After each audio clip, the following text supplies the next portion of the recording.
So the first difference is write the difference between mechanical digestion and chemical digestion. Again, mechanical digestion जो होती है ये आपकी breakdown of food होते हैं into smaller bits, जबकि chemical digestion जो होती है ये enzymatic breakdown of food है. Then we have what is the difference between pharynx and larynx.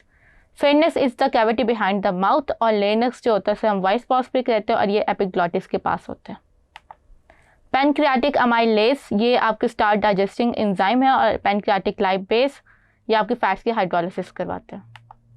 Trypsinogen ये ट्रिप्सिन की एक्टिव फॉर्म है और ये कन्वर्ट कर देती है प्रोटीन्स को पॉलीपेप्टाइड्स में, जबकि काइमोट्रिप्सिन जो होता है ये कन्वर्ट होता है एक्टिव फॉर्म में बाय द ट्रिप्सिन. पेप्सिनोजिन जो इनएक्टिव फॉर्म होते हैं एंजाइम की वो पेप्सिनोजिन होता है, फिर उसके बाद उसको कन्वर्ट किया जाता है into active form that is known as the pepsin.